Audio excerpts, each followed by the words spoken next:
68 purifications. En voyant que Ryan bloquait l'entrée de la tour avec l'épée de l'aube, la femme en robe blanc grisâtre ressentit un sentiment d'appréhension.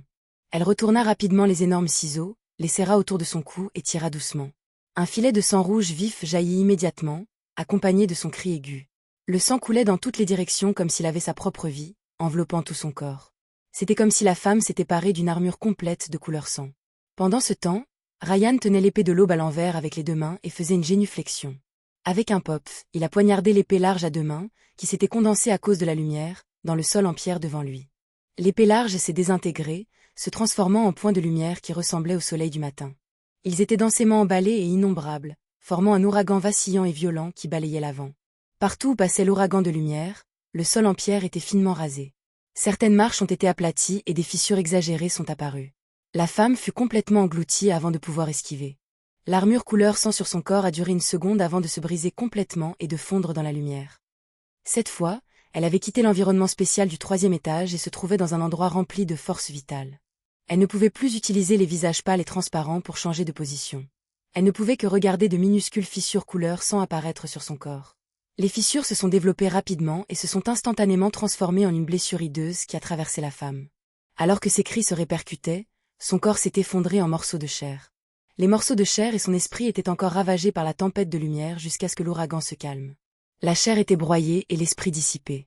Bien que Ryan ait fait de son mieux pour empêcher l'ouragan de lumière d'impliquer les autres, il était encore trop faible pour le contrôler. Il a détruit une grande partie des murs sur le côté et les escaliers derrière lui. Si Lumian, Léa et Valentine n'avaient pas trouvé refuge à l'avance, ils auraient plus ou moins été blessés. Ouah, ouah, ouah. Les enfants en griffes d'oiseaux qui escaladaient le mur étaient effrayés et criaient. Les oreilles de Lumian et des autres bourdonnaient comme s'ils avaient subi une attaque sonore. Allons-y. Ryan s'est retourné et a percuté le mur le plus endommagé à proximité. Crash. Le mur s'est brisé et un grand nombre de rochers sont tombés. Un énorme trou dans lequel les humains pourraient ramper est apparu. Lorsque Valentine et Lumian ont couru vers eux, Ryan les a attrapés chacun d'eux d'une main et a sauté d'une hauteur de plus de 10 mètres jusqu'à un arbre à l'extérieur du château. Boum! En plein vol, il donna un coup de pied à l'arbre et s'envola en diagonale loin du château. Léa descendit toute seule, utilisant la saillie des murs extérieurs du château pour descendre rapidement, atterrissant sur le sol en respiration ou deux.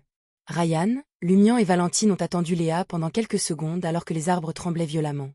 Après l'avoir rencontrée, ils coururent vers l'arrière de la colline et partirent avant que les autres serviteurs ne les rattrapent.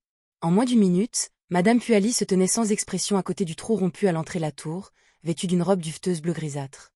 Les enfants rampant sur les murs ont rapidement accusé les étrangers d'être barbares et cruels, appelant leur mère. Madame Puali, au visage cendré, restait silencieuse. Dans la forêt à côté du village de Cordu, Lumian et ses compagnons s'arrêtèrent et regardèrent le château. Léa était sur le point de parler lorsqu'elle fronça les sourcils et dit « J'entends un bébé pleurer, c'est très proche. » Elle s'est tournée vers Ryan et les autres et a demandé « Pouvez-vous l'entendre ?»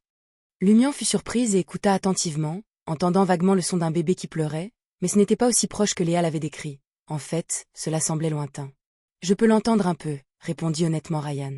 L'expression de Valentine a changé comme s'il avait pensé à quelque chose. Au même moment, le visage de Léa se tordit de douleur et elle pressa instinctivement une main sur son abdomen, où il y avait un gonflement et un tortillement distincts. Valentine s'approcha rapidement de Léa et posa sa main sur sa tête, prononçant un mot dans l'ancien hermès que Lumian venait d'apprendre, « soleil ». Des gouttes de liquide translucide doré se sont condensées à partir de rien et ont été saupoudrées sur le corps de Léa. Une fumée noire illusoire s'est immédiatement élevée du corps de Léa, et son expression a alterné entre distorsion et normalité. Finalement, son abdomen est revenu à son état d'origine et a cessé de se tortiller. Ouf! Léa poussa un soupir de soulagement. J'ai évité de peu de devenir la mère d'un monstre. Heureusement, nous nous en sommes occupés à temps avant qu'il ne puisse prendre racine. Elle arborait un sourire sur son visage, insensible à cette expérience bizarre et terrifiante. Léa se tourna vers Lumian, Ryan et Valentine.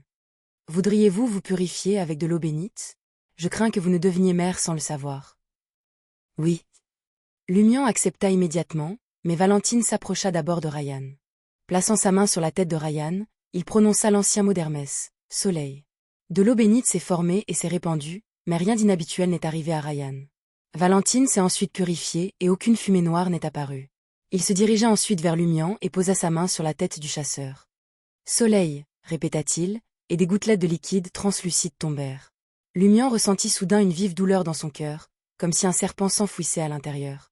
Chaque fois qu'il bougeait, le cœur de Lumian s'emballait ou ralentissait, provoquant un inconfort extrême. L'instant suivant, Lumian entendit la voix mystérieuse qui semblait venir d'une distance infinie mais qui sonnait également de près. Ce n'était pas aussi clair que dans son rêve, donc cela l'empêchait d'entrer dans un état de mort imminente. Juste au moment où Lumian n'en pouvait plus, Valentine arrêta la purification et hocha froidement la tête. « Il n'y a rien de mal chez toi non plus. » Ouf. Lumian poussa un soupir silencieux de soulagement, se sentant comme s'il avait été tiré du seuil de la mort. À ce moment-là, il comprit à peu près ce qui venait de se passer. Selon la mystérieuse dame, il a été gravement corrompu par un certain dieu maléfique caché. Il ne pouvait maintenir son état normal qu'en s'appuyant sur le sceau opportun de cette grande existence. Accepter la purification de l'eau bénite était comme un diable embrassant la lumière sacrée. Il allait forcément rencontrer des problèmes. En d'autres termes, c'était un dieu maléfique polluant qui avait besoin d'être purifié. Heureusement, si Valentine avait continué ou avait été un peu plus fort, j'aurais exposé mon anomalie même avec le sceau de cette grande existence. Je ne peux pas subir de purification à l'avenir. Je ne pourrai même pas trouver quelqu'un pour exorciser la perversité. Je suis le mal qui doit être exorcisé. Lumian se réjouit et ne laissa pas le reste de douleur apparaître sur son visage.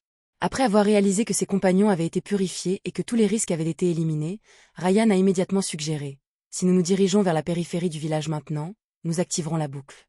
Dans le cas où Madame Puali découvre un indice et nous rattrape, nous pouvons tenter de fuir et redémarrer le cycle. » Remarquant l'expression perplexe de Valentine, Ryan a ajouté « Je crains que si nous mourons une fois au cours d'un cycle, il puisse y avoir des répercussions une fois la boucle levée. Par conséquent, il est préférable de ne pas périr à ce moment-là. » Compris. Acquiesça Léa avant que Valentine ne puisse intervenir avec des idées radicales. Constatant que ses deux compagnons étaient arrivés à la même conclusion, Valentine hocha simplement la tête. À ce moment-là, Lumian leur a jeté un coup d'œil avant d'agiter la main et de déclarer « Allez-y les gars. Je rentre à la maison. » Ryan fronça les sourcils de confusion et demanda « N'êtes-vous pas inquiet que Madame Puali puisse s'en prendre à vous ?» Lumian sourit et répondit « Je ne suis pas comme toi. Dès que je suis entré dans la tour, j'essayais d'éviter le regard des enfants monstres. Ils ne m'ont pas repéré, et la sage-femme qui m'a vue a été tuée par toi. Il semble que même la canalisation des esprits soit inefficace. Comment Madame Puali aurait-elle pu soupçonner qu'une puissante équipe d'infiltration comme la vôtre avait avec elle une personne ordinaire comme moi? Pensez-y. Avant votre arrivée à Cordu, personne n'avait tenté d'infiltrer le château. Dès votre arrivée, quelque chose s'est immédiatement produit. Qui d'autre pourrait être suspecté à part vous les gars? Si je m'échappe avec toi, je serai entraîné avec toi. » Ryan, Léa et Valentine sont restés sans voix. C'était clairement une opération concoctée par Lumian. Pourquoi a-t-il semblé qu'il n'avait finalement rien à voir avec cela? Allait-il assumer toute la responsabilité? Au revoir. Si Madame Puali n'ose pas affronter les Beyondés officiels comme vous et que le cycle ne redémarre pas, je vous verrai à Old Taverne demain.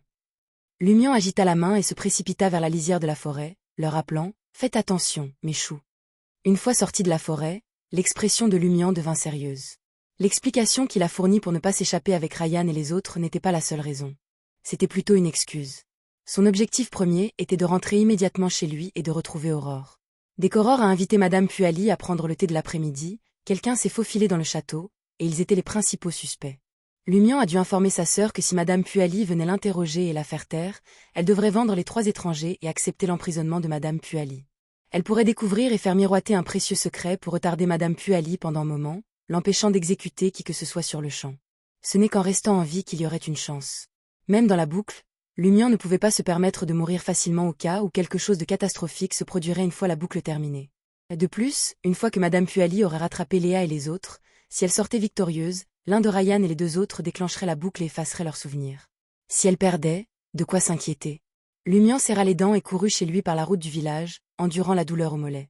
En voyant Aurore debout à la porte, semblant complètement indemne, il poussa un soupir de soulagement. « Est-ce que tout va bien ?» Les frères et sœurs se sont renseignés simultanément.